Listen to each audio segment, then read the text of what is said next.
Assalamualaikum. Untuk ketua kelas dimohon untuk memberitahukan teman-temannya agar segera join Zoom kembali.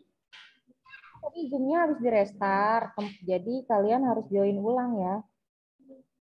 Tolong ketua kelas memberitahukan teman-temannya di grup ya. 2 menit lagi kita mulai acaranya.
Kapan Bu mulainya Bu?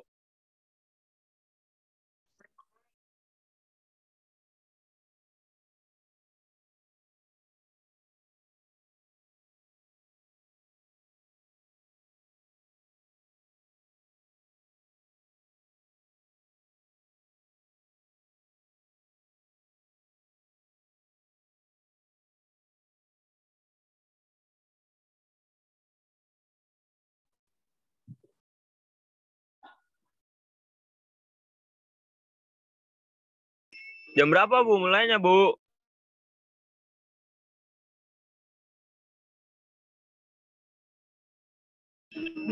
Ibu. Iya, Davi sabar ya. Karena setelah ini materi kesehatan dari dokter. Dokternya lagi dihubungin dulu, belum join ke Zoom. Sabar ya. Oke Ibu.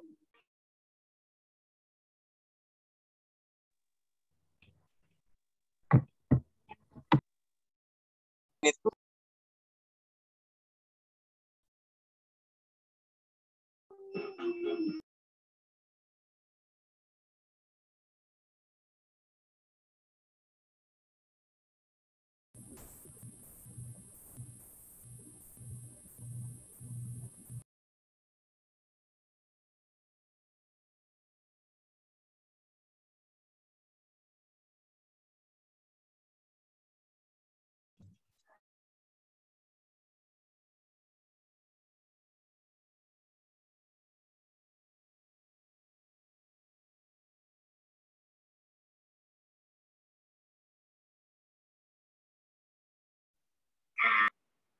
Baik, Bu Yus, bisa dimulai kembali.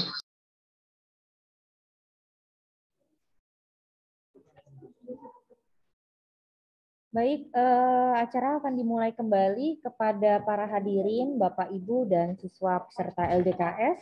Harap mematikan mikrofonnya. Ya, Assalamualaikum warahmatullahi wabarakatuh. Kita akan melanjutkan acara LDKS pada hari ini. Kita akan memasuki materi ketiga, yaitu materi kesehatan, yang akan disampaikan oleh Dr. Angga Haresta Gumelar dari Puskesmas Cipayung. Mohon maaf, Dr. Angga, apakah sudah bergabung? Sudah ya. Selamat datang, Dr. Angga. Ya, selamat datang. Ya, terima kasih. Halo, suaranya masuk ya? Jelas ya? Jelas, Dok. Dipersilakan. Oke, kita mulai ya. Bismillahirrahmanirrahim. Assalamualaikum warahmatullahi wabarakatuh. Waalaikumsalam. Yang terhormat para kepala sekolah di SMA 64, para guru dan adik-adik semua, peserta LDKS. Perkenalkan, saya Dr. Angga, saya sebagai dokter di Puskesmas Kelurahan Cipayung ya.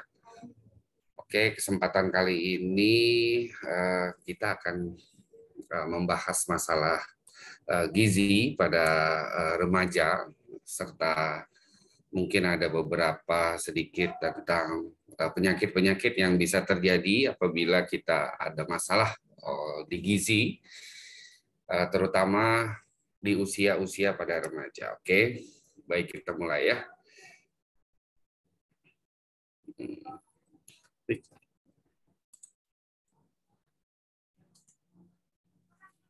Next-nya mana nih?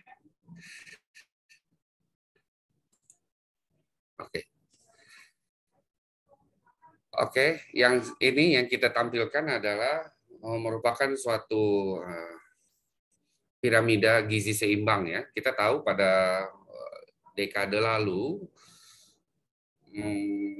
prinsip dari gizi kita adalah 4 sehat 5 sempurna. Mungkin adik-adik di sini masih pernah mendengar tentang masalah 4 sehat 5 sempurna. Namun belakangan ini prinsip itu kita sudah ganti ya dengan masalah gizi seimbang yang porsinya sesuai dengan piramid seperti ini ya. Kita lihat bahwa ini seperti tumpeng ya.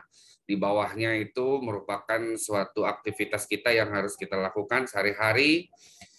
Di bawah itu ada olahraga ya, seperti mencuci tangan, terus ada aktivitas sehari-hari, menyapu, mencuci, dan lain sebagainya. Kemudian bisa berjalan, terus juga ada kegiatan memantau berat badan, serta tak lupa mencuci tangan juga. Kemudian kita naik ke piramid yang pertama, di paling bawah, itu merupakan piramid dari makanan pokok ya. Jadi porsinya 3-4 porsi ya. Maksudnya porsinya di sini harus sedikit lebih banyak daripada porsi-porsi yang ada di atasnya ya. Kita udah tahu semua makanan pokok itu kan semua makanan yang menghasilkan energi atau karbo ya, ada nasi, ada beras, gandum, ubi, jagung, talas ya, tepung dan lain sebagainya. Oke, kemudian kita naik ke piramid berikutnya adalah ada sayur dan buah-buahan. Nah, di sini porsinya bisa sama dengan makanan pokok kita atau sedikit boleh. Kemudian ada porsi buah-buahan di sebelah kanannya itu, dan itu porsinya juga memang harus sedikit di bawah porsi dari makanan pokok. Kemudian kita lihat lagi, kita naik lagi ke atas. Di sini ada porsi dari sumber protein. Sumber protein bisa didapat dari hewani dan nabati. Banyak ya, kalau ikan, daging, telur, susu, kacang, itu merupakan salah satu dari sumber-sumber protein yang harus kita konsumsi setiap harinya. Kemudian di puncak piramida, ini ada tambahan ya, gula, garam, dan minyak. Dan di sini terlihat sekali bahwa porsi gula itu adalah 4 sendok makan dan garamnya 1 sendok teh, serta minyak itu hanya 5 sendok makan. Jadi memang di porsi puncak ini nggak boleh terlalu banyak gitu porsinya, hanya sekedarnya saja. Ya, nanti kita lihat di slide berikutnya. Oke. Ya, dari pengertiannya merupakan gizi seimbang ini adalah susunan makanan yang sehari-hari yang mengandung zat gizi dalam dan jenis serta jumlah yang sesuai dengan kebutuhan tubuh. Jadi porsinya seperti piramida tadi ya, bisa dibayangkan prinsip dasarnya seperti itu. Kemudian gizi seimbang ini disusun berdasarkan kebutuhan yang berbeda pada setiap golongan usia, status kesehatan, serta aktivitas fisik. Jelas ya, kalau lansia nggak akan mungkin makan yang bisa porsinya lebih banyak lagi daripada adik-adik yang masih remaja ya. Kalau adik-adik yang masih remaja ini karena masih remaja ini porsinya itu harus lebih banyak. Dengan mengkonsumsi makanan yang cukup dan gizi teratur, remaja akan tumbuh pesat, akan tumbuh sehat ya, sehingga mencapai prestasi belajar yang tinggi. Yes, ini bisa sangat dibuktikan ya. Kemudian kebugaran untuk dapat mengikuti semua aktivitas ya, dan menjadikan adik-adik semua ini menjadi salah satu sumber daya manusia yang berkualitas dan terpelihara kesehatan reproduksinya. Ya, ini merupakan suatu hal yang penting ya. Oke. Lanjut. Ada message ya, pesan. Jadi yang pertama adalah kita harus syukuri dan nikmati. Ya, di Indonesia ini banyak sekali keanekaragaman makanan yang bisa kita syukuri dan nikmati. Dan ini adalah prinsip dasarnya kita dalam mensikapi sebuah makanan ya. Sejatinya itu adalah nikmat dan rizki ya yang diberikan Allah Subhanahu wa taala. Oke. Yang kedua adalah perbanyak makan sayuran dan cukup makan buah-buahan. Jadi sayuran ini memiliki porsi penting. Ya, dia mengandung vitamin dan mineral. Ya, nanti kepentingannya kenapa penting karena nanti kita jelaskan di slide berikutnya. Oke. Biasakan mengkonsumsi lauk pauk yang mengandung protein tinggi. Ya. Kemudian biasakan mengkonsumsi keanekaragaman makanan pokok. Ya. Jadi keanekaragaman pokok ini nggak harus selalu dari nasi ya. Ini bisa juga dari tepung, dari singkong, dari jagung dan lain sebagainya. Silahkan dipilih saja. Tapi jangan makan tepung atau makan mie terus makan nasi juga, berarti dia karbonya double tuh kalau kayak gitu ya. Habis makan jagung terus makan nasi, nah itu karbonya juga double ya. Kemudian batasi konsumsi pangan yang ada manis, asin dan berlemak. Konsumsi manis ini sering kita dapatkan di jajanan-jajanan pada minuman-minuman sehari-hari ya. Dan ini kita harus sangat-sangat membatasi. Prinsipnya tadi adalah hanya 4 sendok makan untuk setiap hari ya. Yang keenam adalah biasakan sarapan. Ini penting ya, nanti kita akan jelaskan berikutnya. Kemudian yang 7, biasakan minum air putih yang cukup dan aman. Aman di sini merupakan air putihnya yang betul-betul bisa kita yakinkan bahwa ini air putih yang mengandung kualitas yang baik ya. Seperti minimal harus dimasak dulu sampai mendidih. Atau minum dari air-air yang memang sudah kita percaya ya. Kemudian adalah biasakan membaca pada label kemasan yang ada di makanan gitu. Jadi kita harus pinter-pinter dan jeli ya. Biasanya ada AKG, angka kecukupan gizi, yang ada di setiap label-label produk makanan. Karbonnya berapa, kalorinya berapa, gulanya berapa, proteinnya berapa. Nah, itu kita harus bisa melihat dan membatasi kira-kira oh ini makanan ini kadar gulanya sekian gram. Nah, berarti ini udah terlalu banyak ya. Jadi mendingan nggak usah dimakan. Jadi smart, harus jadi smart, oke? Kemudian adalah cuci tangan pakai sabun. Oh ya, ini sudah biasa ya. Yang sudah wajib di new normal sekarang ini, dan lakukan aktivitas fisik yang cukup dan pertahankan berat badan normal ya, bukan yang langsing ya, bukan yang kurus ya, tapi yang normal ya. Yang normal itu tidak gemuk dan juga tidak kurus. Oke, lakukan aktivitas fisik ini seperti kita melakukan pekerjaan sehari-hari. Ya, kalau di rumah silakan membantu membersihkan rumah, nyapu, mencuci dan lain sebagainya.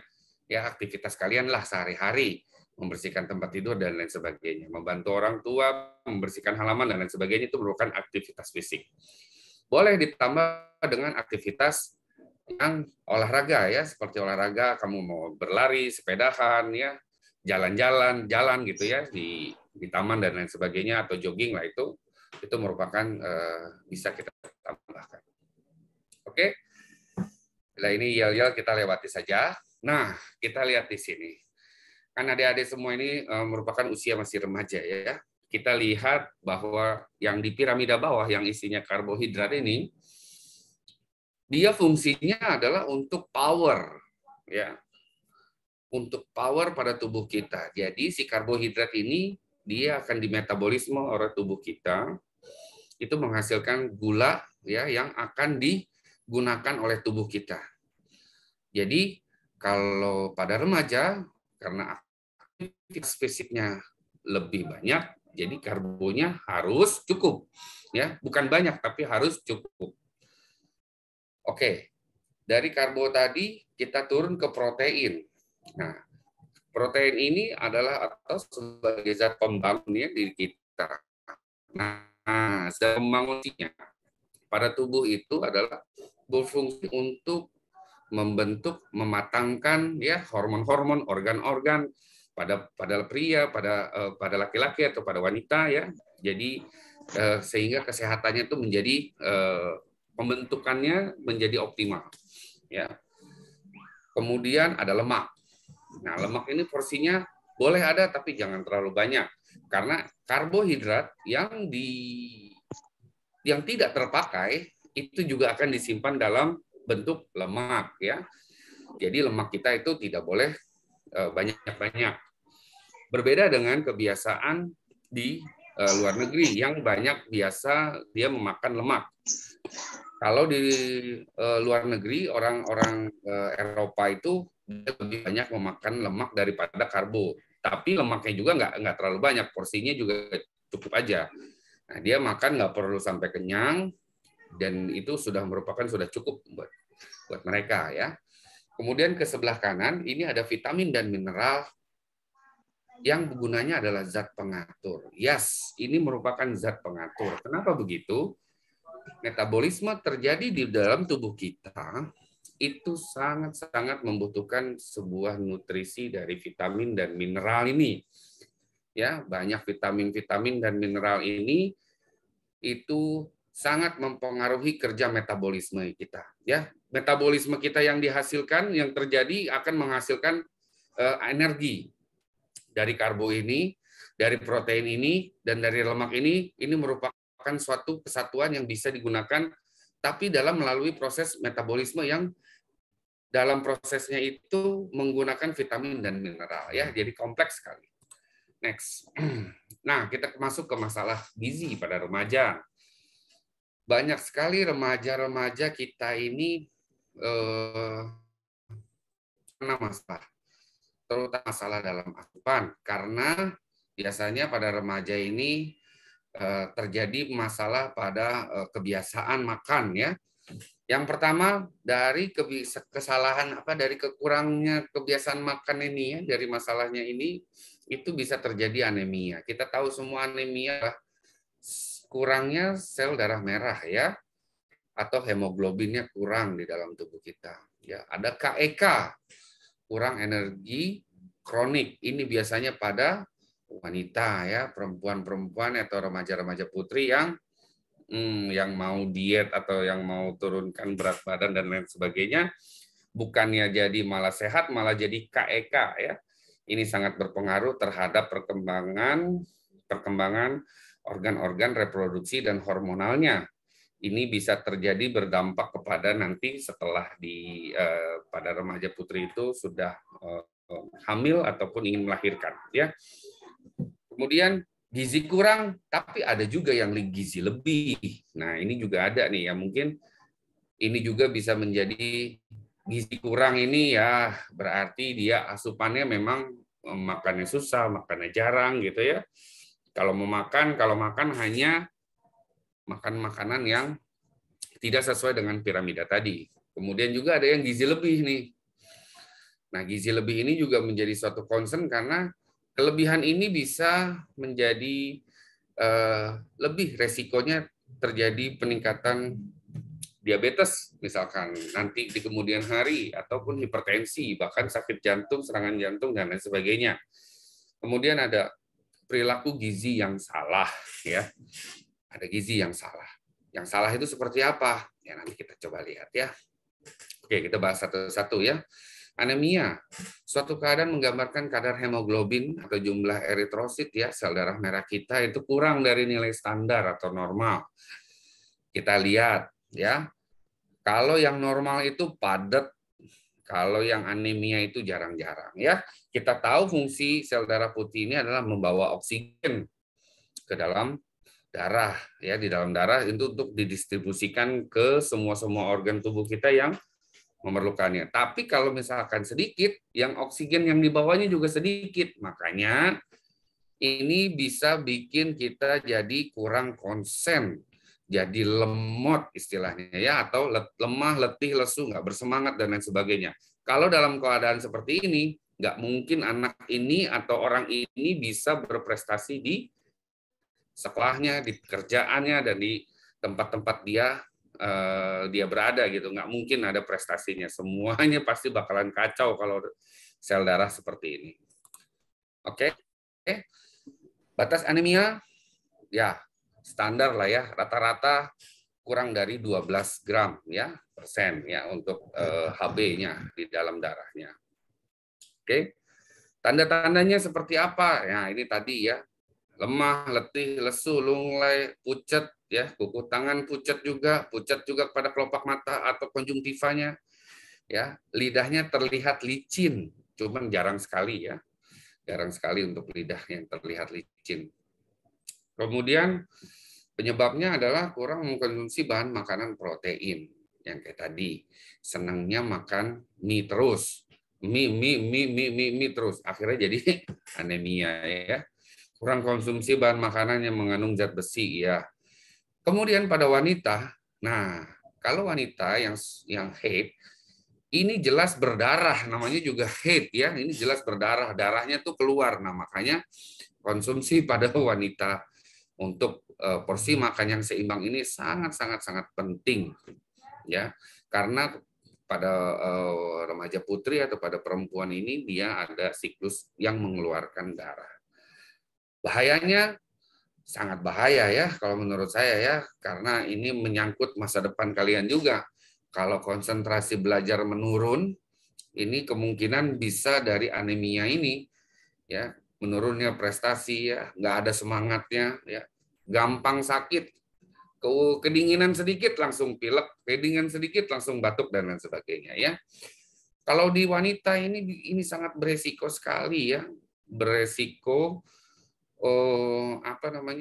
kalau lagi dalam kehamilan. Nah, kasihan ya bayinya itu bisa tidak sempurna pembentukannya ya, bisa jadi kurang berat badan.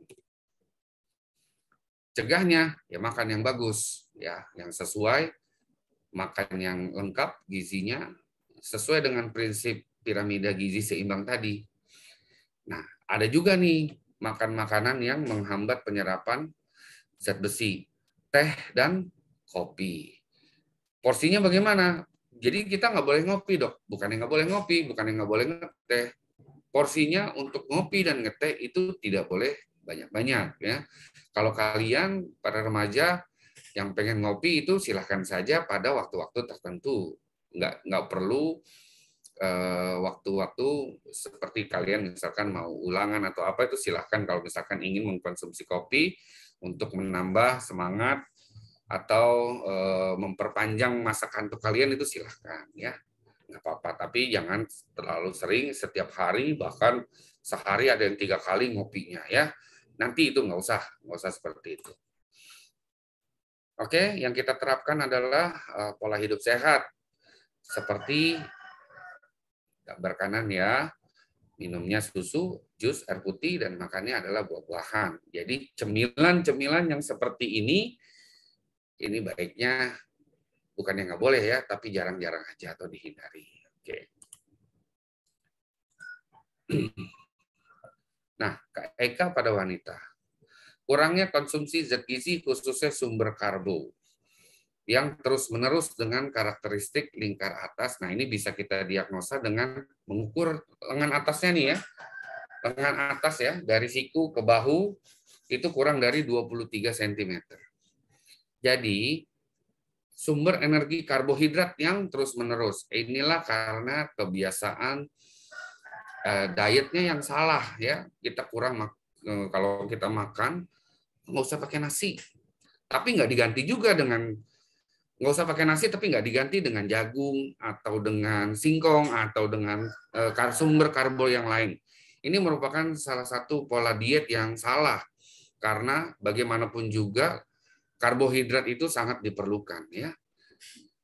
Kurangnya energi kronik, ya. Jadi ini akan berakibat orang tersebut akan cepat lelah, fisiknya nggak bagus, ya, gampang sakit dan lain sebagainya.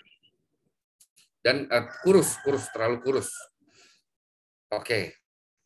Kemudian ada gizi kurang dan ada gizi lebih. Yang tak concern ini, kalau gizi kurang sih saya sih sangat jarang menemukan, ya, seperti yang gizi buruk seperti itu loh.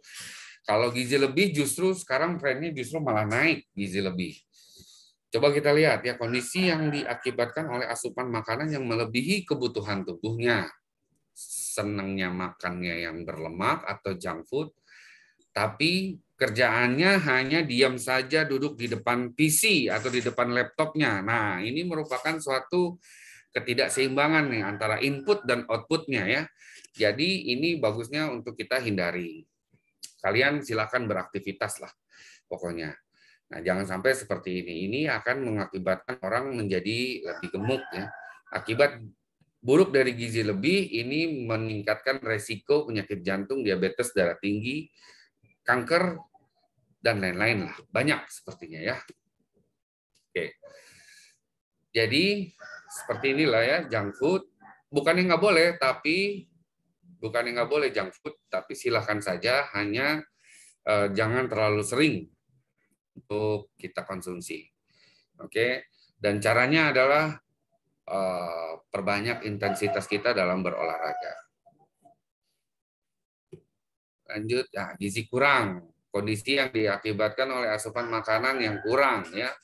Mainnya banyak, tapi makannya nggak mau. Ini yang sering sakit kepala, biasanya seperti ini. Nah, lebih parah lagi, ya, bisa mengalami penyakit infeksi seperti TBC.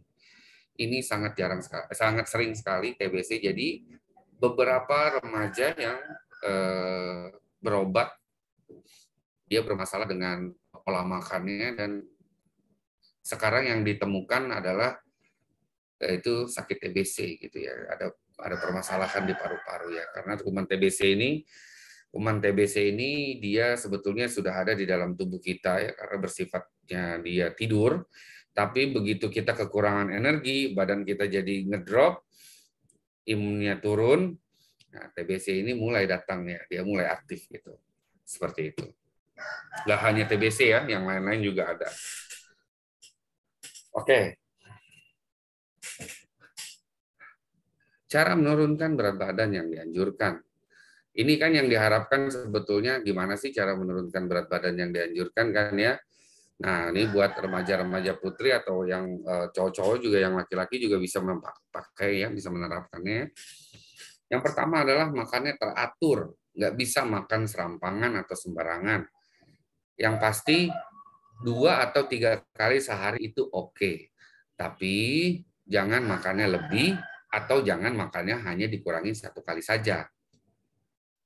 2 atau 3 kali dengan porsi yang cukup. Setelah makan jangan tidur. Ya, ini merupakan suatu prinsip.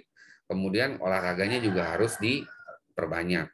Kurangi jumlah makanan yang terutama sumber energi. Nah, ini energinya kurangi, tapi bukan dihilangkan. Nah, apabila ingin mengganti, silakan diganti. Kalau kalian nggak mau makan nasi, nggak mau makan nasi, tapi diganti dengan sumber energi yang lain. Kurangi makanan yang berminyak, berlemak, bersantan karena memberikan energi yang tinggi. Iya, karena yang berlemak tadi itu nggak perlu banyak, yang penting cukup, dia juga bisa memberikan energi. Jadi energi ini bisa dihasilkan dari karbohidrat dan juga lemak. Kemudian adalah kurangi konsumsi gula. Karena gula tadi juga bisa menghasilkan energi. Kalau energi ini dihasilkan, ya, atau kalori ini dihasilkan dari karbo, dari lemak, dan dari makanan, dari gula, makanan yang manis, ini bisa double-double nanti jadinya. Makanya kalau misalkan kalian tipikal seorang atlet atau olahragawan yang beraktivitas berat, ya oke-oke aja. Makanan yang berlemak, makanan yang manis sih oke-oke saja, karena energinya pasti akan kepake. Makan banyak sayuran dan buah-buahan yang mengandung tinggi serat, ya. Hindari minuman beralkohol, karena alkohol merupakan sumber kalori atau sumber energi. Ya, karena alkohol itu biasanya dihasilkan dari reaksi ragi. Oke.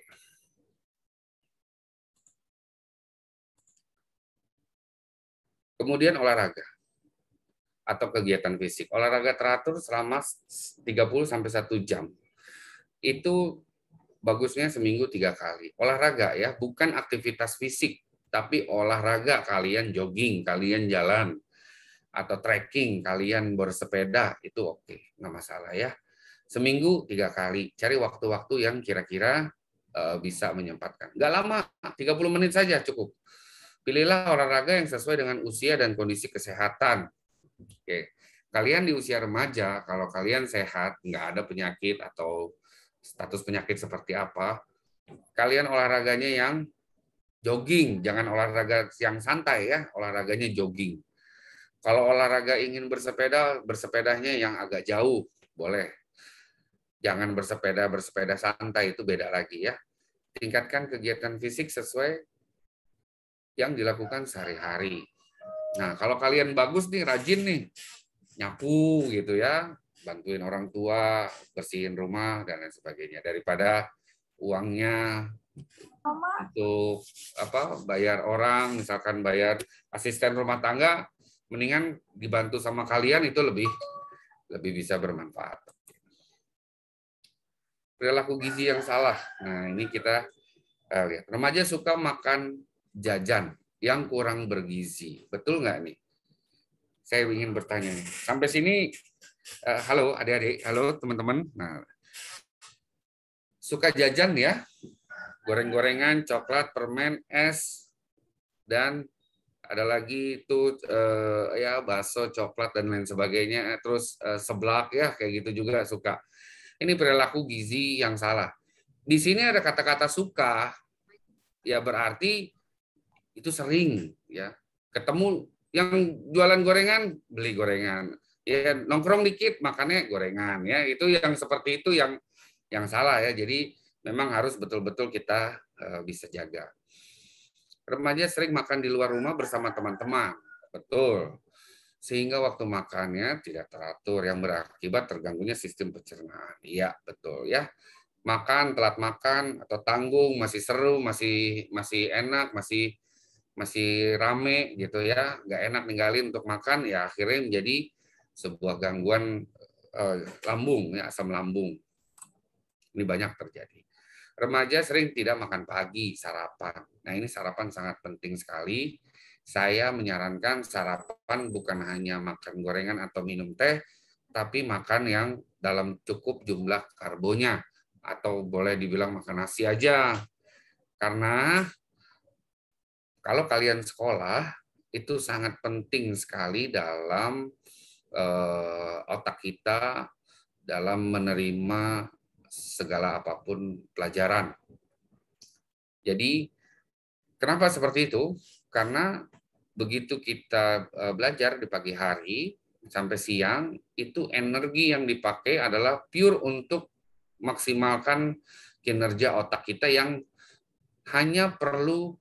otak kita itu hanya perlu glukosa, ya, gula yang dihasilkan dari makanan-makanan yang berenergi, yang menghasilkan energi tadi ya, seperti karbohidrat, lemak dan lain sebagainya. Kemudian ada remaja putri yang sering menghindari beberapa jenis makanan sepertinya telur, susu ya, dianggap minuman anak-anak atau dihubungkan dengan kegemukan. Iya, silakan saja, tapi jangan selalu menghindari, tetap boleh diminum ya. Susu itu menjadi salah satu sumber protein. Apalagi wanita seperti tadi ya, nanti dia bisa menstruasi dan ada fase hamil yang di situ memerlukan gizinya yang baik ya. Nah, biasanya langsing ini tidak jelas nih pada remaja nih ya. Memang pengennya sih badannya bagus apa segala macam ya, tapi dia mengorbankan macam-macam. Banyak remaja putri menganggap dirinya kelebihan berat badan, padahal enggak juga ya. Sebetulnya porsi badannya itu sudah cukup buat dia. Atau mudah menjadi gemuk sehingga sering melakukan diet yang salah seperti membatasi atau mengurangi frekuensi jumlah makan secara drastis. Frekuensinya yang tadinya makannya 3 kali jadi cuma 1 kali ya. Sisanya hanya ya, nahan atau makan makanan yang ya nggak terlalu cukup gitu gizinya. Menurunkan berat badan secara cepat. Nah, ini juga menjadi suatu pola yang salah karena turunnya berat badan itu nggak akan mungkin terjadi apabila input atau masukannya itu lebih banyak daripada keluarannya. Kamu makannya masih bisa, makin masih banyak, tapi aktivitasnya nggak mau, itu nggak akan pernah terjadi ya. Atau mau pakai cara pintas seperti makan makanan obat atau penurun berat badan, obat-obatan diet itu juga sebenarnya dampaknya nggak bagus. Oke, mungkin bisa turunnya, tapi ya kita harus perhatikan dulu dia seperti apa cara kerjanya. Ya, karena memang ada beberapa obat itu dia justru malah mengeluarkan cairan yang banyak dalam tubuh kita. Jadi sebetulnya bukan hanya energinya yang kurang, jadi vitamin dan mineralnya juga jadi kekurangan. Oke, gimana cara menghitungnya? Untuk tubuh yang ideal adalah seperti ini ya. Berat badan per tinggi badan kali tinggi badan ya, tinggi badan kuadrat ya. Seperti IMT ini bisa kalian di Play Store, bisa kalian download seperti apa ya.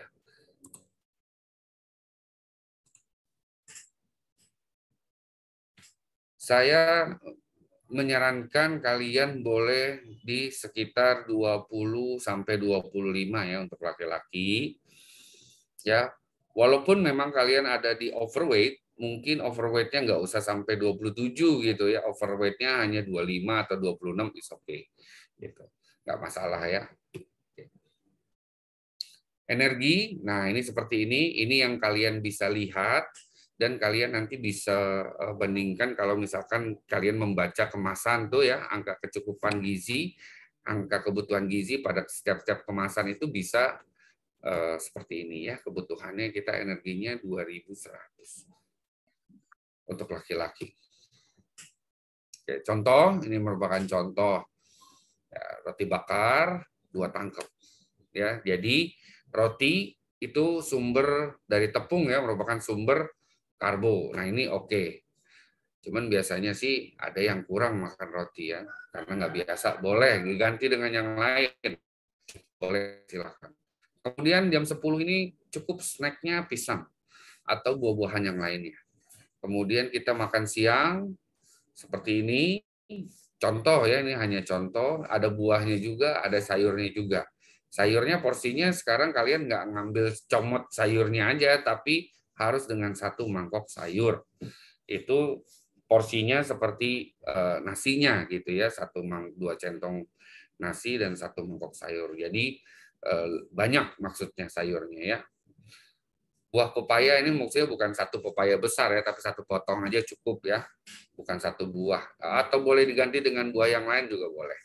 Kemudian malamnya ini tolong untuk makan malam jangan lebih dari jam 7 atau jam 8 malam. Karena nggak lama dari itu kalian pasti akan istirahat. Kalau seandainya kalian nggak istirahat ya silakan aja, tapi jangan lupa kalau misalkan kalian lagi begadang malam, kalian tidur jam 1, jam 2, ingat kalian tuh pada jam-jam 11 itu perut kalian juga akan kosong. Nah, jadi perhatikan juga asupan pada saat perut kosong di jam-jam larut tadi. Oke, mungkin itu aja yang saya sampaikan. Selanjutnya kita buka forum diskusi ya, biar pertanyaan silahkan bagi adik-adik yang ingin bertanya mengenai masalah gizi, dipersilahkan. Baik, para peserta LDKS, dipersilakan untuk bertanya, boleh melalui kolom chat atau langsung diutarakan, membuka kamera dan mikrofonnya. Bertanya seputar kesehatan kepada Dr. Sangga. Saya ingin bertanya, Bu. Pak, saya Tegar Arfiansyah dari kelas X MIPA 1 ingin bertanya. Bolehkah kita melakukan defisit kalori dalam jangka waktu yang panjang? Kalau boleh, bagaimana cara defisit kalori yang baik dan yang benar? Terima kasih. Ada lagi? Defisit kalori ya? Betul, Pak. Oke. Oke. Ada lagi?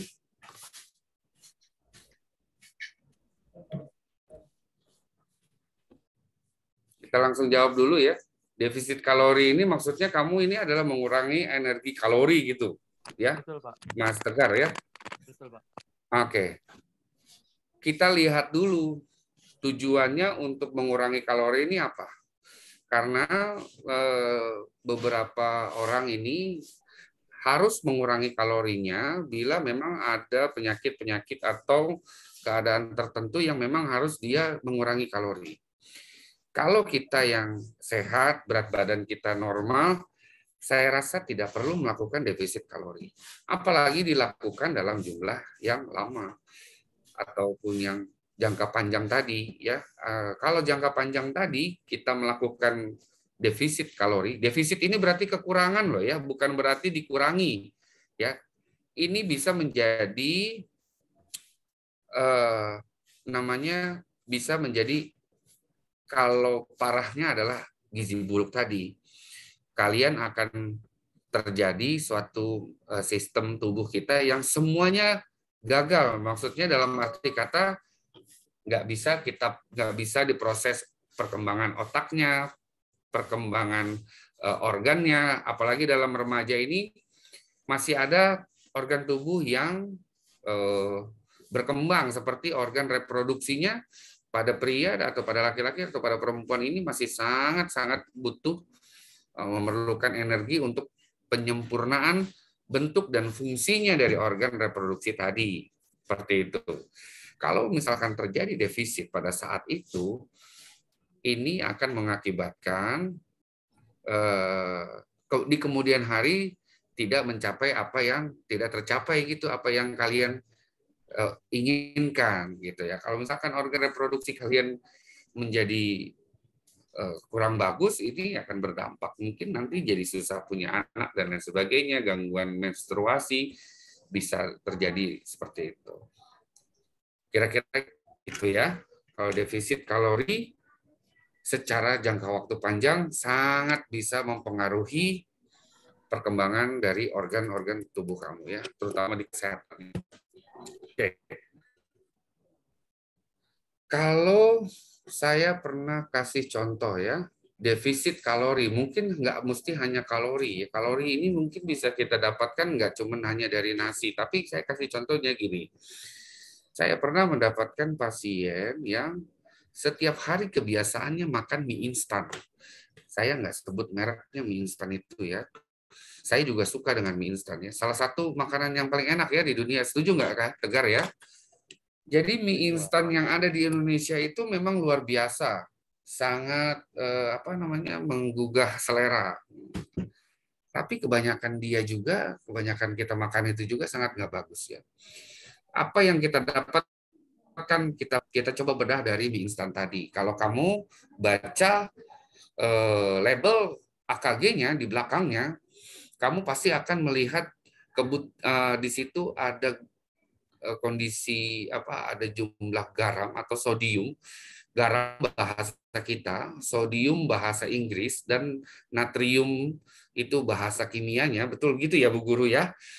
Nah, jadi itu jumlahnya itu melebihi dari angka yang kita anjurkan tadi.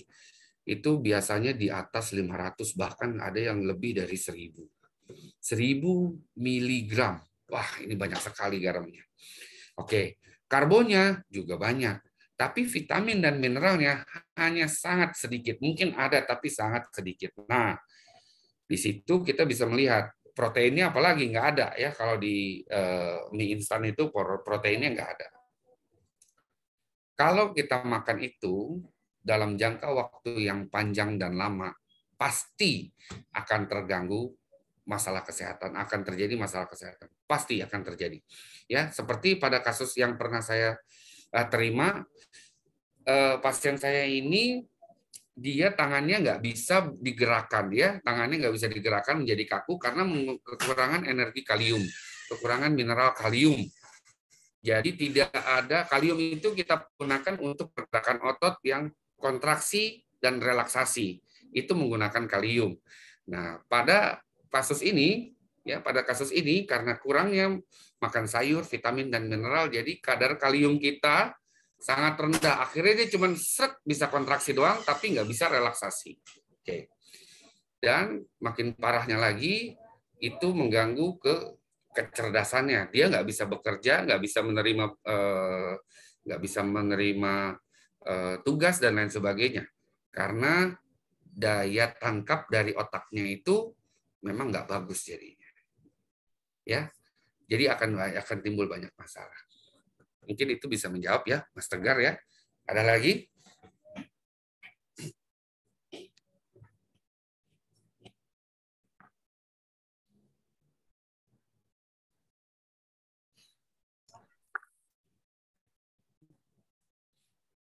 Silakan. Ada yang punya sakit mah di sini? Ada yang punya sakit mah? Saya, Dok. Nah, oke. Mas Rizky ya, Rizky. Jani. Bas Gani. Oke, terima kasih. Jadi, sakit mah yang timbul pada usia remaja itu biasanya terjadi pada pola makan yang salah. Pada remaja itu yang jarang sarapan itu banyak sekali yang mengeluhkan sakit kepala di sekolahnya. Sekarang saya mau tanya, Mas Gani sering sakit kepala nggak? Alhamdulillah enggak, Dok. Oke, alhamdulillah nggak sampai sakit kepala ya. Tapi kalau misalkan memang kita di usia remaja, itu jarang banget sakit kepala sebetulnya. Harusnya jarang banget sakit kepala.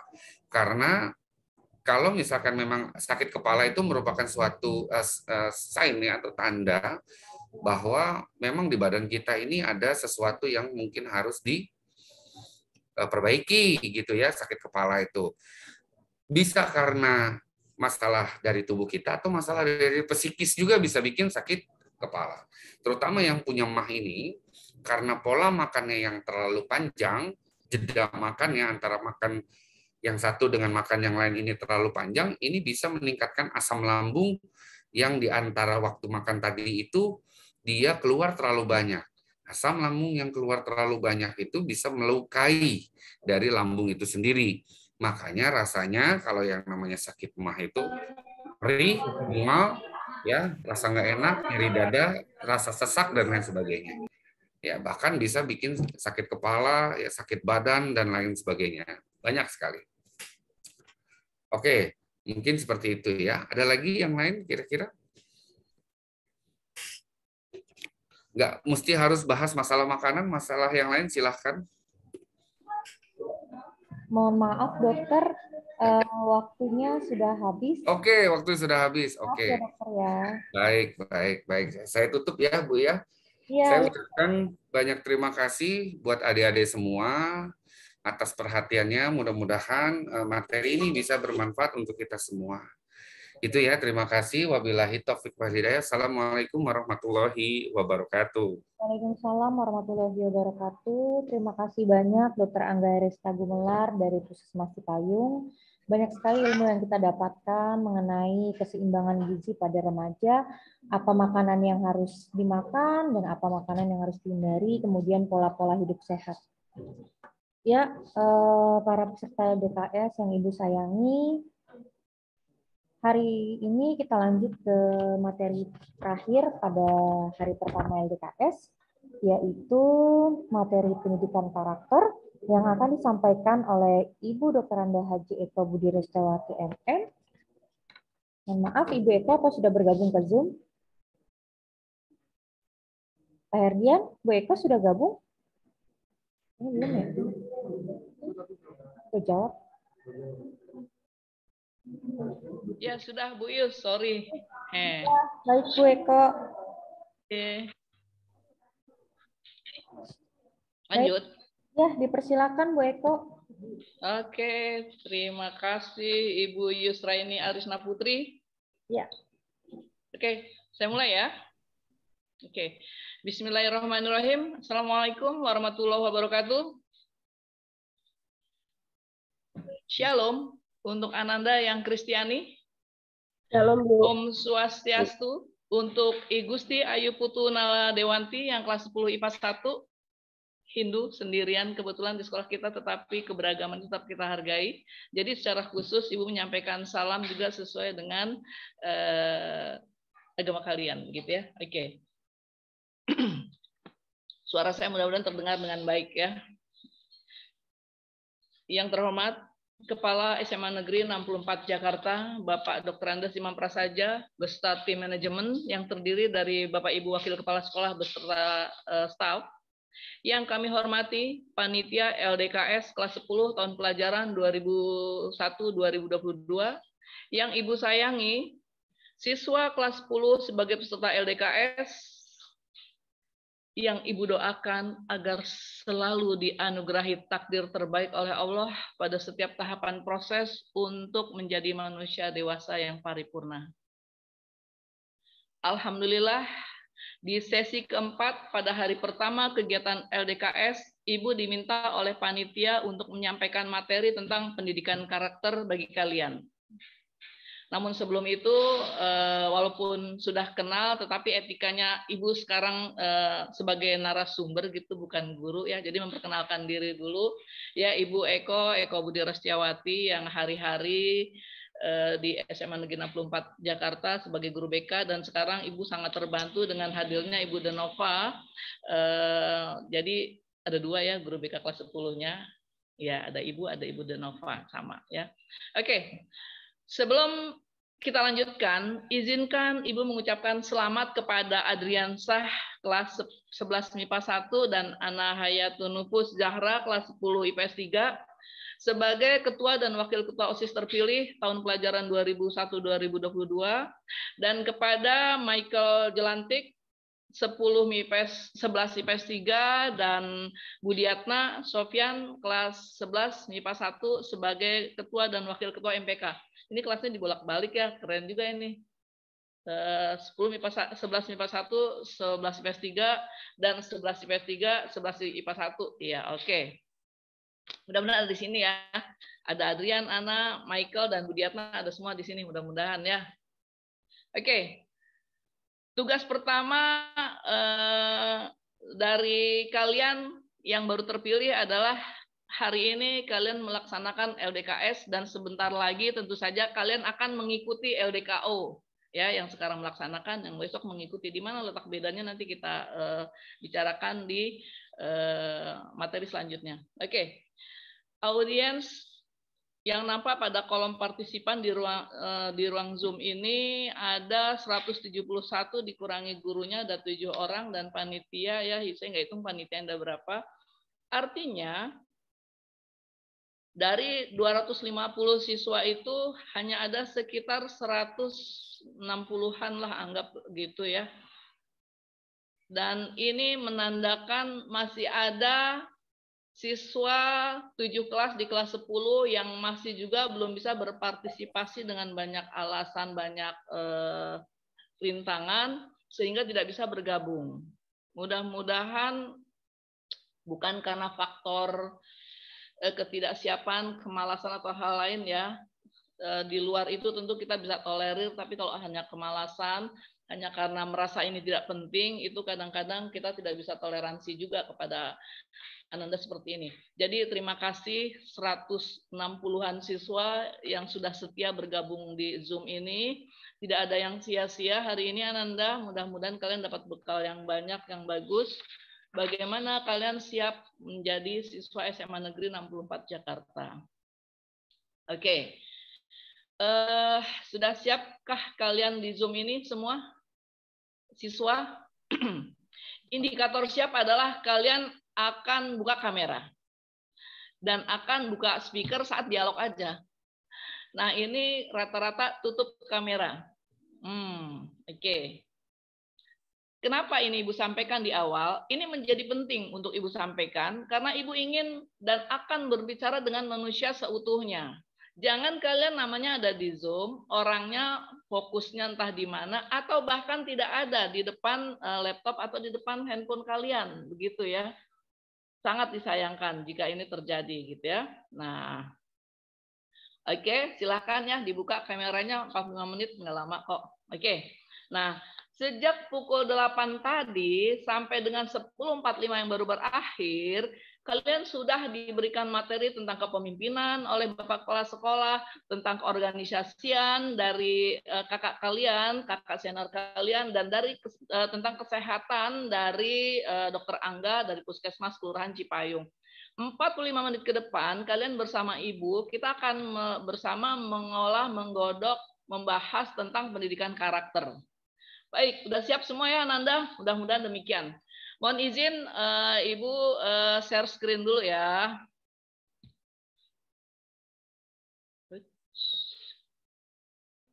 Mohon maaf Bu Eko, biar panitia Yes. saja yang men-share. Ah? Yang men-share biar panitia saja. Oh, oke, silahkan. Nanti nanti ada oke. Ya. Oke, kita lihat dari slide pertama ya. Itu ini.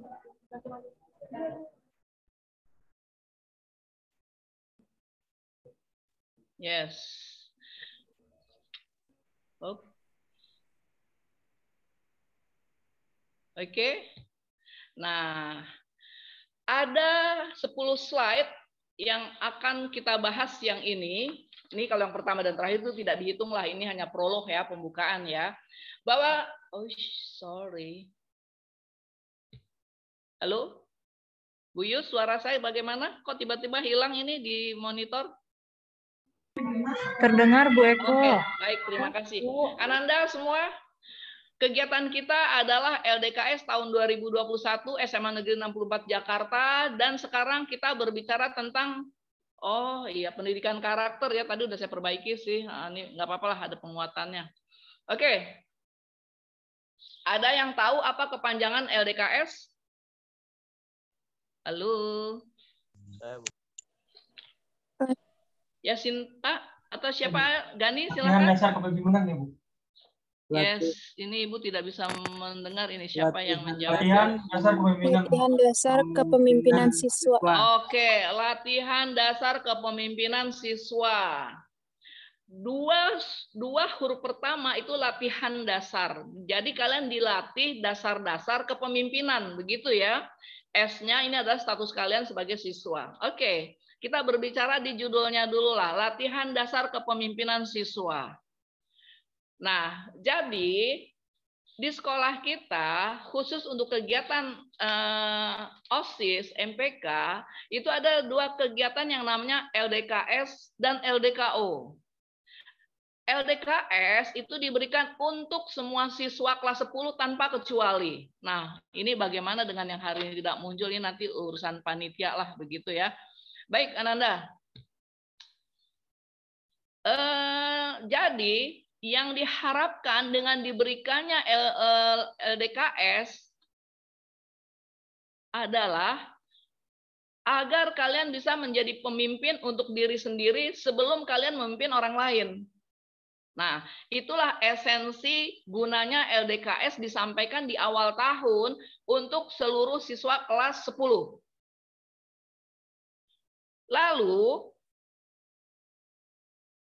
dalam waktu 45 menit, kira-kira yakin nggak kalau karakter kalian tiba-tiba akan menjadi berubah dari yang belum baik menjadi baik, dari yang belum siap menjadi siap, dari yang belum visioner menjadi visioner. Kira-kira mungkin nggak dalam waktu 45 menit?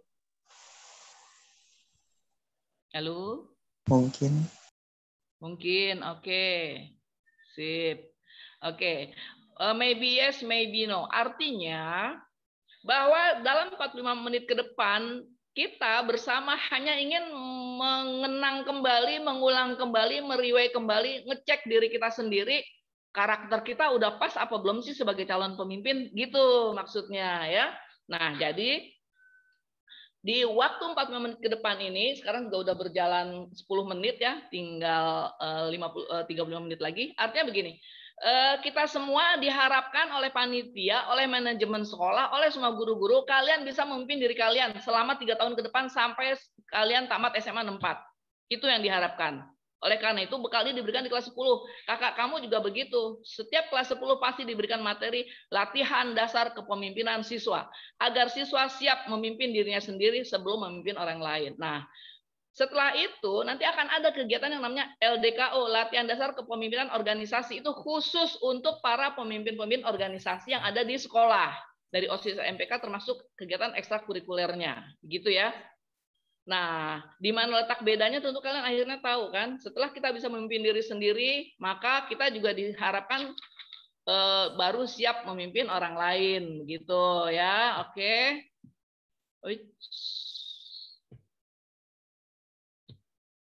Halo Bu Yus, ini masih terdengar suara saya nih di monitor saya rada-rada nih. Terdengar jelas. Oke, berarti nggak ada masalah. Kalau ada masalah, tolong beritahu saya ya. Ini soalnya di monitor saya tiba-tiba nge-lag semuanya nih. Sorry. Nggak apa-apa. Kita lanjut saja lah. Oke ya. Nah, jadi itulah kenapa kita perlu melaksanakan LDKS dan sekarang tentang pendidikan karakter. Karakter kita kuatkan. Mudah-mudahan 3 tahun ke depan kalian bisa memimpin diri sendiri dan bisa memimpin orang lain. Saat kalian bisa memimpin diri sendiri, pelajaran akan berjalan dengan nyaman, dengan tenang, dan guru-guru tinggal mengarahkan. Tamat SMA kalian mau seperti apa, mau menjadi apa, ya. Jadi guru-guru di SMA tidak lagi disibukkan dengan masalah kehadiran, dengan masalah ketertiban, dengan masalah tugas, masalah ulangan dan lain itu harusnya tidak. Kenapa? Karena kalian sudah masuk manusia dewasa muda yang harusnya sudah tidak perlu lagi diingatkan, tidak perlu lagi dinasehati dan tidak perlu lagi dikejar-kejar mana tugas. Nah, kejadian yang sering kami alami, masih banyak anak-anak SMA yang kemandiriannya belum sesuai dengan usianya usia anak SMA. Nah, dengan latihan ini, dengan latihan dasar ini, semoga setelah hari ini kalian bisa menjadi lebih baik. Toh tadi Ibu bilang kita sekarang hanya meriwe, mengecek kembali kita udah cocok apa belum sih memimpin diri sendiri. Oke, slide berikutnya. Yang dasar pelaksanaan dulu, tolong yang ketiga. Yang ketiga, satu lagi. Yes, oke. Nah, untuk melaksanakan pendidikan karakter, ini juga bukan mau-maunya panitia atau mau-maunya Pak Herdian yang jadi ketua, enggak. Tetapi ada peraturan yang mengatur ini, bahkan Presiden sendiri membuat peraturan. Begitu juga Menteri Pendidikan dan Kebudayaan pun membuat peraturan. Perlunya dasar pelaksanaan pendidikan karakter. Ya, bisa kalian baca semua kan? Bagaimana kita perlu melaksanakan pendidikan karakter. Yes, yang kedua sekarang. Nah, setelah kita tahu dasarnya, maka kita lihat sekarang definisinya. Silakan yang kedua, Bu Yus. Oke. Oh, yang di atas lagi. Ke atas. Yes, oke. Nah, sebelum kita masuk kepada pendidikan karakter itu, kita mesti tahu dulu yang namanya definisi karakter itu sendiri. Coba tolong dibaca, siapa yang siap baca? Halo. Definisi karakter. Karakter adalah nilai kebaikan yang diaplikasikan dalam tingkah laku sehari-hari menjadi ukuran moral seseorang serta menjadi penentu kesuksesan di saat dewasa. Oke. Kalau kita terima kasih. Aduh, mohon maaf ini udah deh siapa yang bicara? Thank you aja ya. Oke. Oh, yes. Jadi kalau kita berbicara karakter, maka implementasi yang kelihatan, yang terlihat sehari-hari itu ada 3 poin di sini. Bagaimana karakter kamu itu adalah diaplikasikan, dilaksanakan dalam tingkah laku sehari-hari. Bagaimana tingkah laku kamu sehari-hari itu yang menjadi gambaran karakter kamu. Di samping itu juga bahwa kelakuan kamu, tingkah laku kamu sehari-hari itu menjadi ukuran moral kamu sendiri. Mohon maaf pakai bahasa ekstrim. Kamu bermoral apa enggak sih? Lihat karakternya. Karakter itu lihat dari apa? Dari tingkah lakunya. Nah, tingkah laku ini yang menjadi ukuran moral kamu, inilah akan menjadi penentu kesuksesan kamu di saat dewasa. Dewasa paripurna. Makanya tadi di awal Ibu doakan, semoga kalian diberikan takdir terbaik oleh Allah pada setiap tahapan proses untuk menjadi manusia dewasa yang paripurna. Artinya karakter kamu sudah bagus, terlihat dari tingkah laku kamu yang sudah bagus dan sesuai ukuran moral yang ada di sekeliling kita. Ingat ya, kita negara Indonesia, negara berketuhanan, lalu dengan Pancasilanya, dengan nasionalismenya. Nah, di sini ukuran-ukuran itu ya. Oke. Jadi paham semua ya, kenapa karakter menjadi penting? Karena disinilah apa yang kamu lihat, kamu lakukan sehari-hari itu akan dinilai orang sebagai nilai moral kamu. Dan orang akan memprediksi, nih orang bakal sukses, nih orang bakal nggak sukses. Dari mana? Dari karakter yang kamu tampilkan sehari-hari. Oke, misalnya kamu nih memang pakai tanda kutip ya, aduh susah bangun pagi. Paksakan diri untuk kamu tuh rajin bangun pagi, paksakan dulu lah. Ya, besok kalau sudah tidak PTM tentu sekolah tidak terlambat, walaupun kamu memaksakan diri, ya. Oke. Sehingga orang menilai anak ini rajin, tertib, tidak pernah terlambat. Padahal dia udah berjuang loh setengah mati untuk bisa datang bangun pagi dan datang pagi tidak terlambat. Nah, itu contoh mudah, contoh sederhana, contoh kecil, ya. Oke. Kembali ke slide keempat. Oh ya, sorry Uyus, belum dulu Uyus. Ananda, sepakat kita ya, apapun yang kalian tingkah laku kalian sehari-hari itu akan menjadi ukuran moral kalian semua. Sepakat nggak kita di sini? Sepakat, Bu. Oke, sip. Oke, kalau kalian sepakat, tentu kalian akan merubah tingkah laku kalian yang dari belum baik menjadi baik, dari yang belum beradab menjadi beradab, dari yang belum sesuai peraturan ikuti peraturan. Karena nanti akan diprediksi ini dia calon-calon orang sukses nih, yang tingkah lakunya itu udah tertib, udah disiplin. Dan ini menjadi ukuran moral bahwa kamu betul-betul manusia dewasa yang layak diperhitungkan oleh lingkungan. Yes, oke. Kembali ke slide keempat.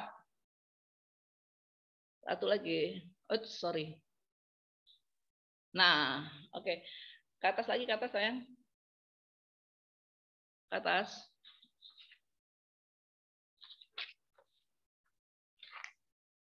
Yes. Oke, pelaksanaan PPK ya. Oke, pelaksanaan pendidikan karakter, karena kita adalah masyarakat sekolah, masyarakat pembelajar, maka pendidikan karakter itu terintegrasi dan diintegrasikan dalam 3 hal. Dalam kegiatan intrakurikuler, kokurikuler, dan ekstrakurikuler. Nah, yang intrakurikuler nih Bu, cepat saja supaya nanti tidak kena penalti, tinggal 23 menit lagi ya. Intrakurikuler itu kalian belajar tiap hari, baik online maupun offline. Besok setelah PTM berusai, pandemi sudah melandai, lalu kita offline akan belajar tatap muka. Nah, disitulah ya diintegrasikan dalam kegiatan belajar sehari-hari di kelas. Kelihatan di situ nanti. Apakah kalian berkarakter apa tidak? Apakah karakter kalian sudah sesuai dengan moral yang ada di masyarakat atau di sekolah atau tidak akan terlihat. Begitu juga pelaksanaan pendidikan karakter bisa dilakukan dalam kegiatan kokurikuler atau belajar di luar kelas dan sendiri. Nah, belajar di luar kelas sendiri contohnya, bagaimana kalian menyelesaikan tugas, bagaimana kalian bisa siap belajar mandiri, besok ulangan kamu bisa mengerjakan materi ulangan dengan baik. Dan banyak hal yang harus kamu lakukan sendiri di luar sekolah, itu menjadi ukuran bagaimana karakter kamu sesungguhnya. Ya. Jadi yang tidak suka nunda-nunda tugas, ya kalian uraikan sendirilah, banyak sekali contohnya ya, termasuk juga siap untuk tampil di Zoom gitu ya, nggak ada alasan, yailah kan kuota banyak Bu, kemakan kuota 1 hari. Nah, saat kamu nanti sudah offline, 10 atau 15 ribu orang tua aku pasti keluar untuk ongkos kamu. Nah, sekarang uang itu dikompensasikan dalam beli kuota, begitu loh. Jadi sebenarnya sama-sama aja ya, dan tidak ada alasan kuota habis, toh nanti kamu sekolah juga kan harus berongkos juga gitu ya. Oke, itu kalau kita berhitung matematika dalam finansial. Oke, selanjutnya adalah ekstrakurikuler, belajar di luar kelas dan dalam kelompok. Pertanyaan Ibu, ada nggak kegiatan ekstrakurikuler yang sendiri, tidak dalam komunitas? Ekstrakurikuler apa tuh kira-kira ya? Ada nggak? Yakin tidak ada? Yes. Semua kegiatan ekstrakurikuler itu adalah belajar di luar kelas dan dalam kelompok. Walaupun dalam kelompok itu kalian bisa kerja sendiri atau bersama, tapi itu dalam satu komunitas ya. Nah, jadi bagaimana pendidikan karakter itu bisa nampak saat kamu belajar di kelas, saat kamu mengerjakan tugas sendirian, atau saat kamu berkelompok dalam ekstrakurikuler, apapun ekstra itu, ya. Oke, sepakat kita di sini, Ananda? Wah, kayaknya Ibu ditinggal bobo nih. Sepakat, Bu. Sepakat, Bu. Sepakat ya, sepakat artinya terima kasih Karina. Sepakat artinya memang saya ingin menampakkan karakter yang terbaik pada 3 kegiatan ini, pada waktu belajar, pada waktu mengerjakan tugas, pada waktu bersama, gitu ya. Oke, mudah-mudahan menjadi kesepakatan dulu. Lanjut, slide berikutnya. Nah, pendekatan ini pun adalah ada 3 cara juga. Yang pertama berbasis kelas. Yang berbasis kelas itu adalah program pembelajaran sesuai jadwal, itu dari Senin sampai Jumat ya. Dari Senin sampai Jumat semua guru, bahkan kawan kamu sendiri dan diri kamu sendiri itu sebenarnya bisa menilai bagaimana sebetulnya karakter saya. Ya. Itu terlihat. Jadi tanpa dievaluasi orang, tanpa ditegur orang, kalian udah bisa mengevaluasi apakah karakter saya sudah sesuai dengan usia saya saat saya berada di SMA. Ya. Nggak perlu diurai di sini, kalian introspeksi diri sajalah.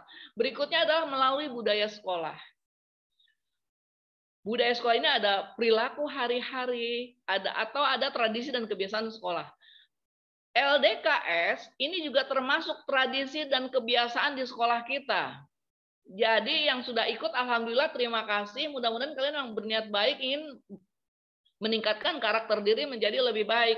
Bagi yang tidak ada bergabung, ini menjadi PR barangkali ya, ada apa, kenapa, lalu seperti apa kalian menilai LDKS ini ya. Nah, selanjutnya adalah pendekatan pendidikan karakter itu pun bisa bersama masyarakat, baik oleh orang tua maupun komite maupun lembaga komunitas lain di luar sekolah. Itu banyak sekali ya. Nah, khusus untuk bersama orang tua, ini kadang-kadang Ibu prihatin, Ibu sedih ya. Ada anak-anak bermasalah dengan keberadaannya di sekolah, ditelusuri latar belakangnya rata-rata karena orang tua tidak bisa memberi pengaruh kepada anak dan orang tua kehilangan wibawa di depan anak-anaknya. Dan itu adalah kalian, aduh yang hari tapi enggak lah, yang hari ini bagus-bagus semua lah. Oke Bu, biar nggak salah sasaran deh. Oke keren ya. Mudah-mudahan kalian orang-orang yang menganggap orang tua adalah wakil Tuhan di bumi ya, sehingga rasa penghormatan, rasa pengabdian, rasa penghargaan itu all out optimal buat orang tua ya. Bikin orang tua senang, besok Tuhan akan bikin kamu senang. Oke, kembali ke slide berikutnya.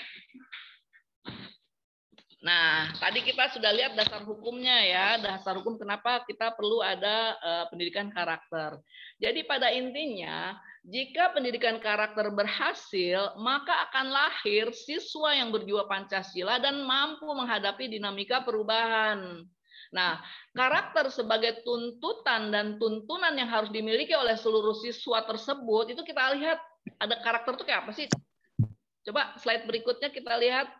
Dari tadi Ibu ngomong karaktermu, karakter itu apa sih? Nah, sebagai pelajar, ada 18 karakter yang menjadi tuntutan dan tuntunan kalian. Nomor 1 sampai 18, baca, ayo silakan. Siapa yang mau baca biar kedengeran? Saya, Bu, boleh? Yes. Oke. Karina, Bu. Oh ya, Karina silakan. 18 karakter sebagai tuntutan dan tuntunan.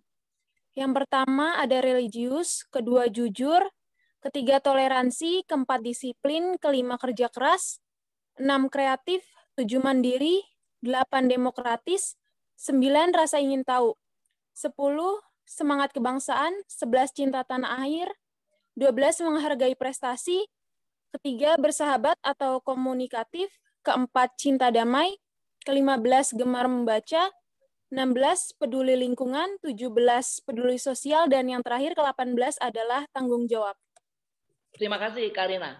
Jika waktu kita panjang, Ibu akan tanya kepada kalian, dari 18 karakter ini, mana yang harus kalian lakukan dan harus mengeluarkan biaya? Cuma karena waktu kita terbatas, pasti kalian sudah memilih, religius itu kan masalah ibadah gitu ya.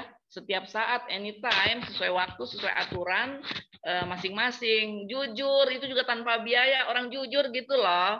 Begitu juga toleransi, disiplin, kerja keras, sampai dengan tanggung jawab itu dengan biaya 0 rupiah semua. Artinya, setiap orang di SMA Negeri 64 Jakarta maupun di sekolah-sekolah lain untuk melakukan 18 karakter ini itu bisa semua.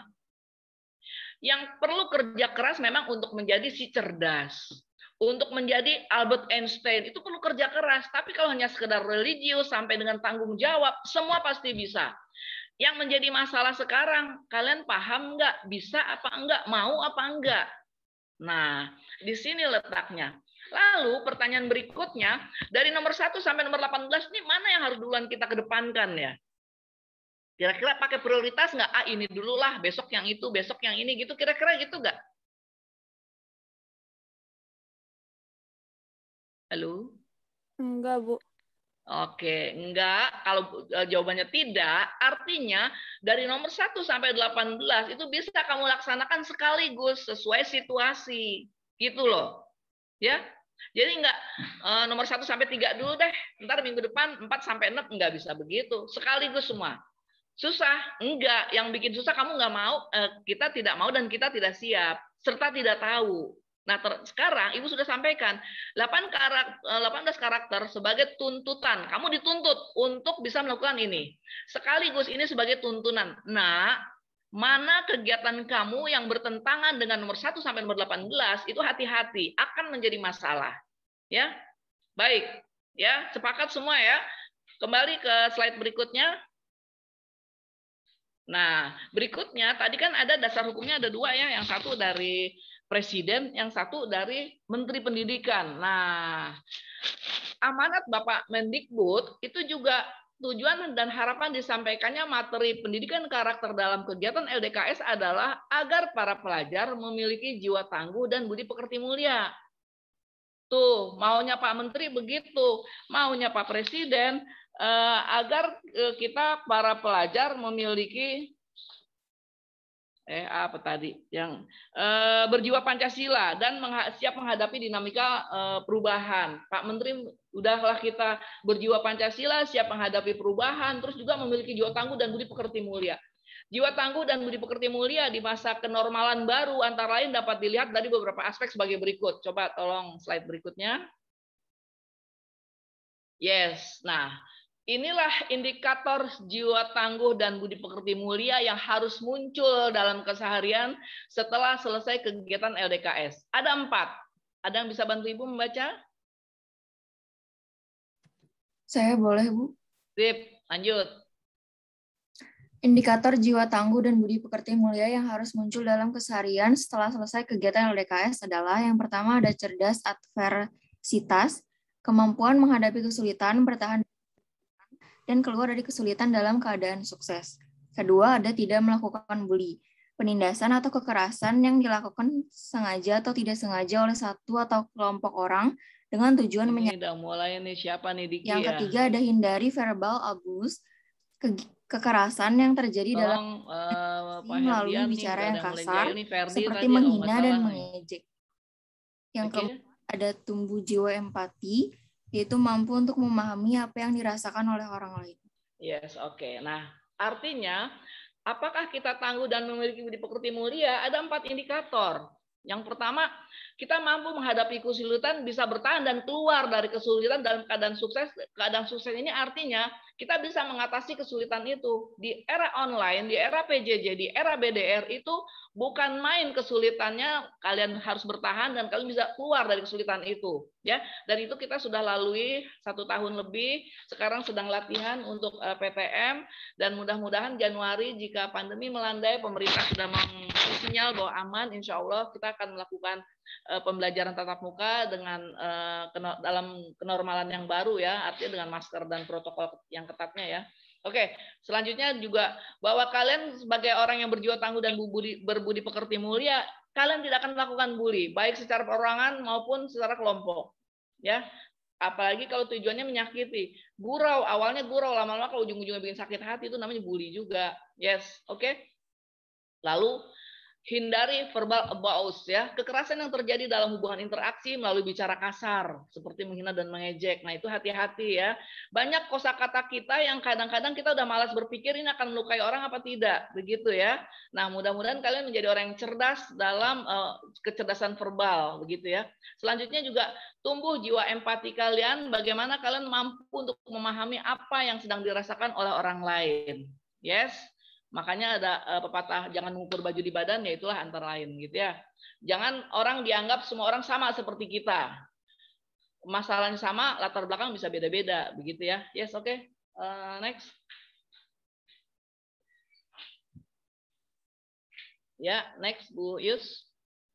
Nah, selanjutnya dalam kegiatan pembelajaran dari 18 karakter tadi, dari indikator orang yang berjiwa tangguh dan berbudi pekerti mulia, maka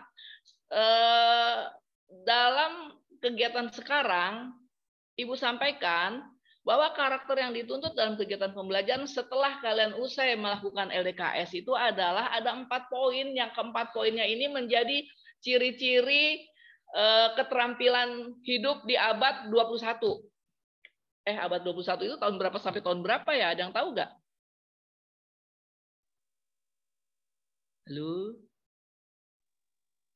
Ya, bahwa kita sekarang ada di 2000 sekian, itu udah masuk abad 2000, 2001 sampai dengan 1 abad kan 10 tahun ya. 10 tahun apa 100 tahun sih? 100 tahun ya. Sampai 2020 sekian nanti gitu ya. Oke. Nah, diharapkan keterampilan abad 21 yang perlu kamu miliki sebagai pelajar, apalagi setelah kalian diperkenalkan melalui kegiatan LDKS, walaupun guru-guru juga sudah memperkenalkan dan bahkan tidak memperkenalkan, langsung mengimplementasikan itu juga banyak, karena yang ini yang dituntut sekarang. Kamu harus bisa berpikir kritis, kamu juga harus bisa berkreasi, kamu harus bekerja sama dan juga mampu berkomunikasi ya. Oke, ini juga singkat-singkat saja, tidak perlu dijelaskan. Kita punya waktu tinggal 7 menit lagi, langsung. Halo.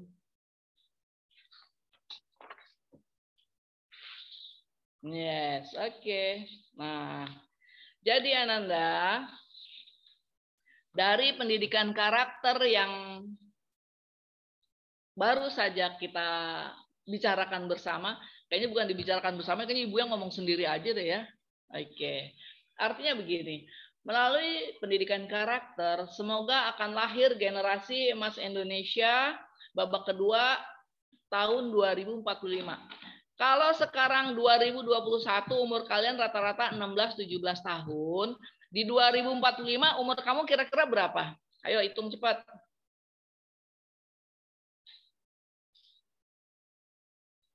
Berapa tuh? 40. Berapa kira-kira umur kamu? 40 tahun, Bu.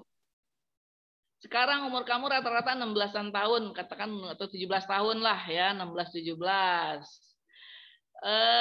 24 tahun lagi umur kamu berapa tuh? 40-an kan? Ya, halo? Iya, Bu, 40. Oke. Artinya saat kalian berada di tahun 2045, itu umur kamu tuh udah umur-umur untuk penentuan kamu nih sudah layak diperhitungkan apa belum oleh lingkungan, oleh masyarakat. Begitu loh. Dan indikator sukses itu nggak usah muluk-muluk. Yang penting kamu sudah bisa berdiri sendiri, mandiri, itu sudah sukses. Apalagi jika selain kamu sudah bisa berdiri sendiri dengan kemampuan sendiri, kamu pun bisa berbagi kepada orang lain. Nah, itu lebih bagus lagi gitu ya. Apalagi sekarang, bukan sekarang lah ya. Tema kegiatan kita apa? Ayo, siapa yang tahu? Apa tuh? Pendidikan karakter. Enggak, bukan. Gini, kita kan lagi LDK nih. Terus kita punya tema LDK kita. Apaan tuh tema LDK kita? Ada yang tahu nggak? Minang bukan, Bu? Hah? Kepemimpinan. Gimana? Kepemimpinan. Nih, sekarang gini, coba kamu lihat tuh background yang ada di belakang kamu. Kamu kagak bisa nengok ya. Tulisannya apa tuh? Be a responsible and transparent leader for a better generation. Oke, be a responsible and transparent leader for a better generation. Itu kalau di bahasa Indonesia kan apa sih itu? Halo? Tema kegiatan kita kalau pakai bahasa Indonesia, siapa yang tolong terjemahkan? Jadilah pemimpin yang responsibel dan transparan untuk generasi yang lebih baik. Yes. Menjadi pemimpin yang bertanggung jawab dan transparan atau terbuka untuk generasi yang lebih baik. Artinya, dari sekarang Bapak Ibu guru kamu yang tergabung dalam panitia LDKS itu sudah memikirkan bagaimana suatu hari nanti pada tahun 2040-an dan seterusnya sudah lahir pemimpin yang diproses lewat SMA Negeri 64 Jakarta. Proses berikutnya kalian silakan berjuang dan suatu hari kami berdoa, kami berharap mudah-mudahan kalian semua yang hari ini hadir, yang hari ini sadar bahwa karakter itu menjadi pendukung utama untuk kalian sukses. Semoga kelak kalian bisa menjadi pemimpin yang bertanggung jawab dan terbuka. Tentunya kalian menjadi generasi yang lebih baik, ya. Menjadi pemimpin yang bertanggung jawab dan terbuka untuk generasi yang lebih baik. Bukan main. Keren kan? Nah, Ibu berharap moto itu tidak hanya sekedar tulisan yang melekat saja, tetapi kamu pahami, lalu kamu maknai, dan akhirnya kamu berusaha untuk memenuhi itu, mencapai itu. Ya, jadi dari mana kita bisa mencapai itu? Nah, materi yang disiapkan oleh panitia itu kan udah jelas banget tuh. Yang pertama tadi oleh Bapak Kepala Sekolah tentang apa tuh? Halo? Tentang apa tadi ya? Bapak Kepala Sekolah tadi nyampaikan materi tentang apa? Ada yang ingat nggak? Kepemimpinan. Tentang kepemimpinan. Kamu tahu dulu pemimpin dan kepemimpinan itu apa sih? Nah, udah dikasih tahu tadi pagi sama Pak Imam tuh. Terus yang berikutnya tentang organisasi. Tadi dari Bapak Muhammad Ilham Adiwijaya ya yang menyampaikan ya. Nah, kenapa pemimpin kok langsung direndengkan dengan organisasi? Karena yang namanya memimpin itu adalah memimpin orang lain. Sebelum mimpin orang lain, sekarang nih Ibu kasih tahu nih, kamu kalau mimpin diri kamu sendiri, nih penuhi yang 18 karakter itu tadi ya. Nah, selanjutnya organisasi itu adalah gabungan 2 orang atau lebih dalam satu kegiatan dan punya tujuan bersama, itu namanya organisasi ya. Oke, tadi udah disampaikan oleh Bapak Muhammad Ilham Adiwijaya ya. Apa itu organisasi, bagaimana berorganisasi. Lalu juga tadi dokter dari Kelurahan Puskesmas Kelurahan Cipayung sudah menyampaikan tentang materi kesehatan. Artinya, apapun yang akan kamu lakukan, setinggi apapun mimpi kamu, secerdas apapun kamu, saat kamu tidak sehat, itu semua menjadi tidak berarti. Maka itu kamu harus sehat dulu. Gimana caranya sehat? Tadi dokter Angga udah nyampaikan. Nah, supaya kamu memang layak dianggap menjadi pemimpin, karakter kamu dulu kamu baikkan. Makanya Ibu diminta untuk menyampaikan materi tentang pendidikan karakter. Gitu ya. Nah, kedua, besok itu adalah udah lebih operasional. Kalau berorganisasi, tentu semuanya harus ada tulisannya. Makanya kamu diajar bagaimana caranya membuat proposal. Proposal itu apaan sih sebenarnya? Ya, besok deh, jangan sekarang jawabnya ya. Nah, begitu juga bagaimana cara kamu mengelola organisasi. Besok akan disampaikan oleh narsum yang lain ya. Artinya, kalau 2 hari ini kamu serius, sungguh-sungguh mencermati, lalu juga menghayati dan syukur-syukur mengingat dan mengimplementasikan apa yang sudah disampaikan dalam 2 hari ini dan besok, mudah-mudahan kamu yang pertama sudah pandai memimpin diri sendiri ya untuk siap memimpin orang lain. Indikatornya apa sih? Ya elah, indikatornya nggak susah-susah amat sih. Tugas kamu apa, status kamu sekarang sebagai pelajar, kerjaan kamu belajar, yang dinilai dari kamu adalah hasil belajarnya. Nah, itu aja beresin dulu deh ya. Tentu kalau udah berbicara tanggung jawab sebagai pelajar, dari bangun pagi sampai mau tidur lagi tuh udah satu paket semua ya. Dan gitu tugas utamanya belajar, ya belajar, bantu orang tua wajib, tapi kan tidak menjadi keharusan. Artinya orang tua kamu banyak toleransi banget. Udahlah kamu belajar aja, yang penting beres, rumah mah urusan mama, urusan papa gitu kan, urusan ibu, urusan bapak gitu kan. Nah, lalu bagaimana tanggung jawab kamu sebagai pelajar dilihat dari hasil belajar kamu. Kalau hasil belajar kamu memenuhi kriteria yang dituntut sesuai peraturan yang ada di sekolah, minimal itu lewat dari KKM, syukur-syukur itu mencapai nilai A, begitu, itu berarti tanggung jawab kamu di sini mudah-mudahan sudah teruji, itu dari hasil belajar kamu. Dibarengi dengan karakter kamu yang terlihat dalam perilaku sehari-hari, itu udah bagus, wah udah cakep banget deh. Ya. Kalau ada hal ini di diri kamu, insya Allah, ya, dimanapun kamu berada, lingkungan akan memperhitungkan kamu, ya. Jadi Ananda, oke, 1 menit lagi ya Bu Yus, 2 menit lagi. Jadi begini Ananda,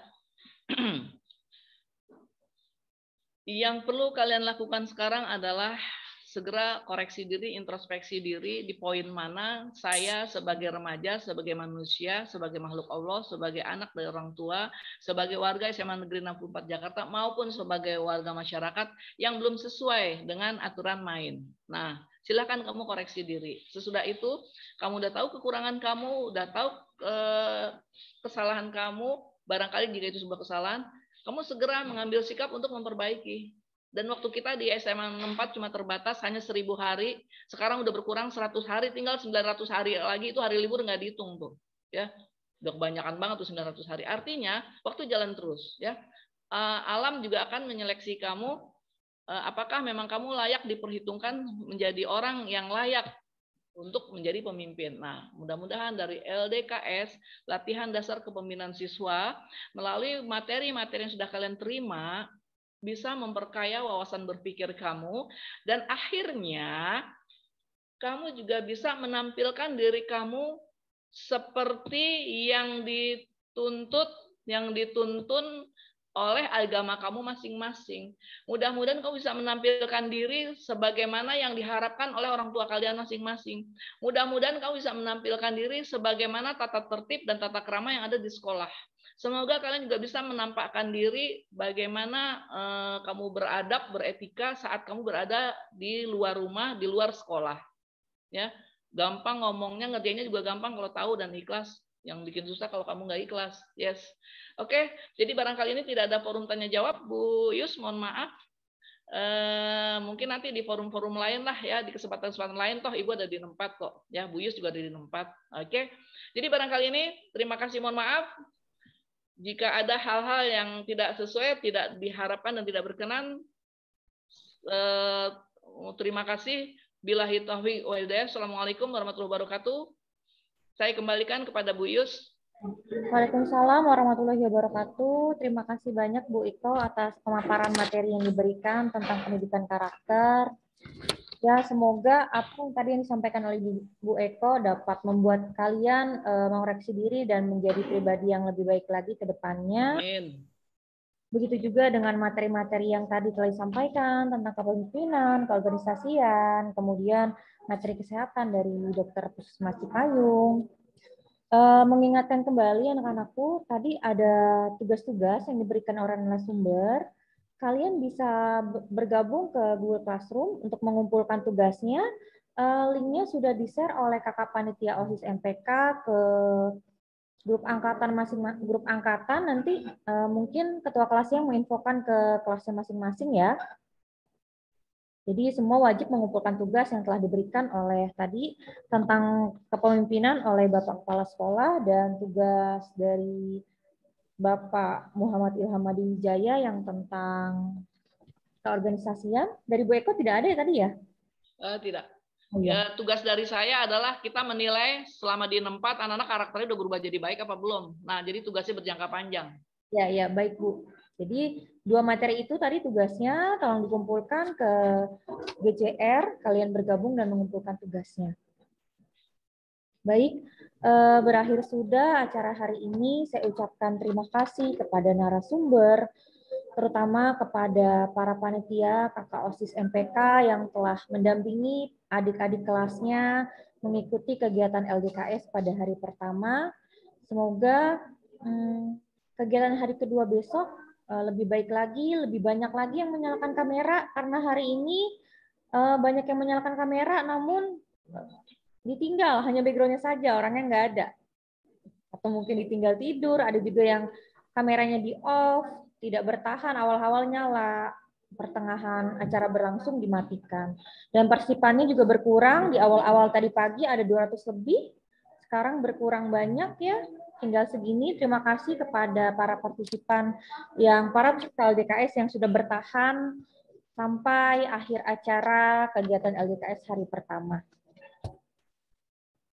Baik, marilah kita tutup.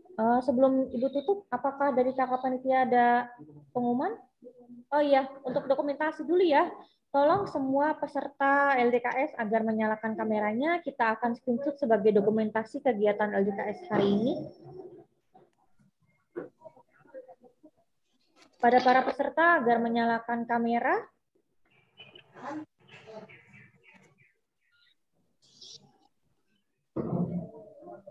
Kamu ngomong aja itu, gitu.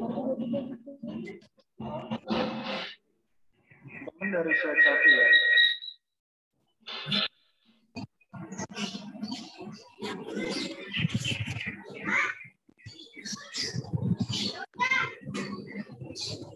Jadi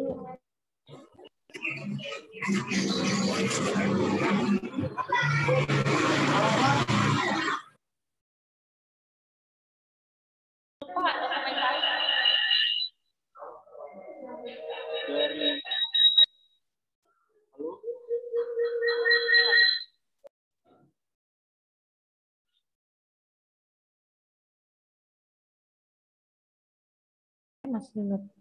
Baik, kita akan screenshot mulai dari slide pertama. Ibu hitung ya. 1, 2, 3.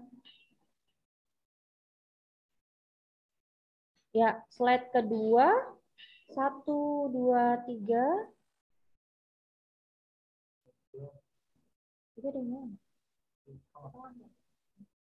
Slide ketiga. 1, 2, 3. Ya, slide keempat tidak ada yang menyalakan kamera.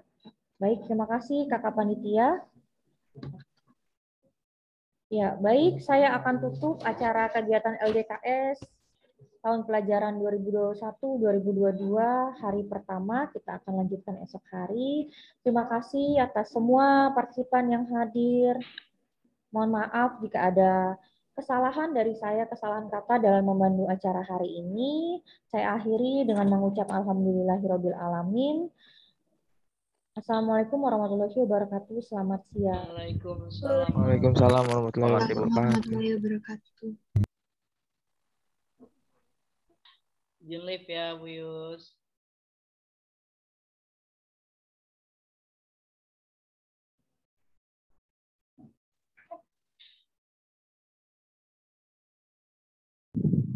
Terima kasih Bu Yus.